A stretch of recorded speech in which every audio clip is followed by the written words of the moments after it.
10 minute इस video को जरूर देखिए, उनके लिए वक्त निकालिए जी। दो भैया ये 2023 सहायक शिक्षक भर्ती का मामला है।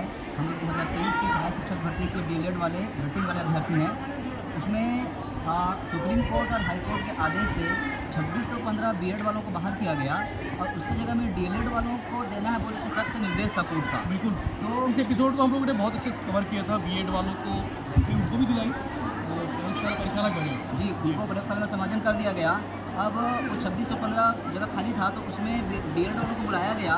तो उसमें 1299 लोग ही पात्र निकले, उतना ही पद भरा और 1316 पद रिक्त बचा हुआ है जी। इसके अलावा 984 पद में किसी की नियुक्ति नहीं हुई थी, पहले से खाली है। है। तो दोनों को मिला करके 2300 पद होता है।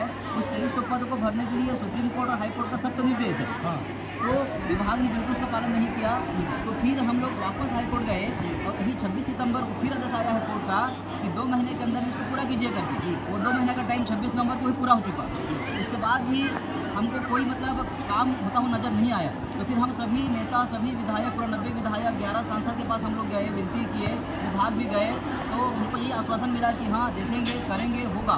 यही हो रहा है और काम चालू हो नहीं रहा है। और सबसे शर्मनाक बात तो ये कि शिक्षा मंत्री ब्रजेंद्र यादव ने पत्र में जवाब दिया है कि समय सीमा बता पाना संभव नहीं है। विधायक रिकेश सिंह भाजपा के विधायक हैं, उन्होंने सवाल किया कि बीएड के जो लोग छूट गए हैं उनकी नियुक्ति कब होगी। इस पर ब्रजेंद्र यादव का जवाब क्या दोस्त? उन्होंने जवाब दिया है कि हम नियुक्ति करेंगे किंतु हम समय सीमा नहीं बता सकते। इतना इतना पद खाली है, लेकिन हम भाई करेंगे। सरकार आप हैं, सरकार ने शिक्षा मंत्री आपको बनाया, जनता ने आपको वोट देकर चुना, लेकिन समय सीमा बताने में दिक्कत किस बात की है? क्यों देरी हो रही है? ये भी बड़ा सवाल है। वही हमारे लिए भी प्रश्न बना हुआ है भैया। हम उसी चीज़ को, उसी समय सीमा को हम जानने के लिए यहाँ पर बैठे हुए हैं। हमारे पास कोई रास्ता नहीं बचा, इसलिए हमारे ये अंतिम रास्ता है। हम आमरण अनशन में बैठे हुए हैं क्योंकि हमको ठहरते ठहरते 3 साल हो गया। बस आश्वासन मिल रहा है, हमको नियुक्ति चाहिए, हमको आश्वासन नहीं चाहिए। इसलिए हम शपथ पत्र साइन करके यहाँ पर बैठे हैं और शपथ पत्र को हम लोग मुख्यमंत्री जी के हाथ में सौंप के आ गए हैं। अगर इस अनशन के दौरान किसी को कुछ होता है, कोई अनहोनी कोई घटना घटती है, तो उसका जिम्मेदार पूरी तरह से छत्तीसगढ़ सरकार रहेगी करके हमने शपथ पत्र हमने सीएम जी के हाथ में सौंप दिया है। और यहाँ पर हम 24 तारीख से बिना अन्न जल ग्रहण किए बैठे हुए हैं।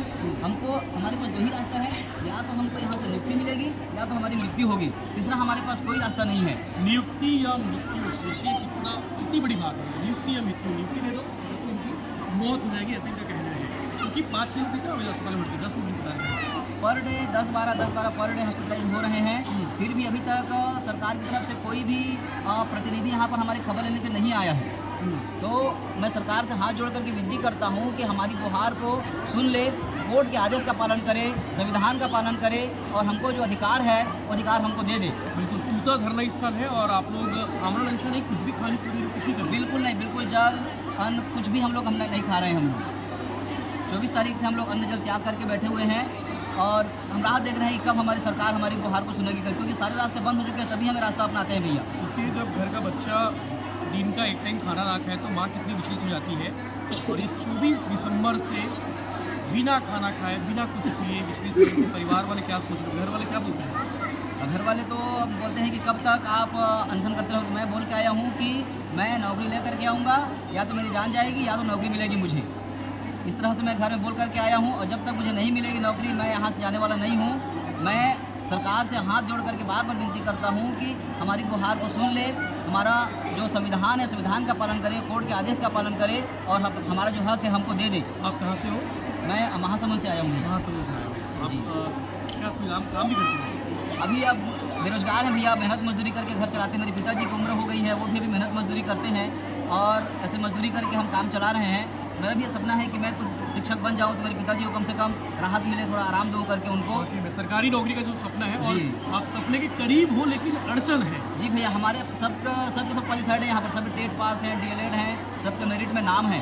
बस एक लिस्ट जारी करके बस नियुक्ति बस देना है, सब ओके है भैया, सब चीज़।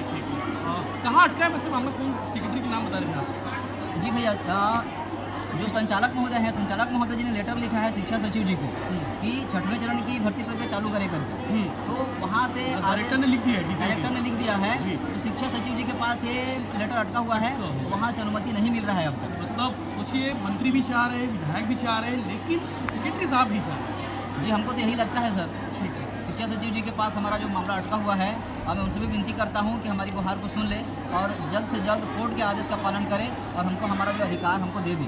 स्मेल भी आ रहा है यार, बदबू भी आ रही है। आप ऐसे ही बैठे रहते इसी बीच में। जी भैया।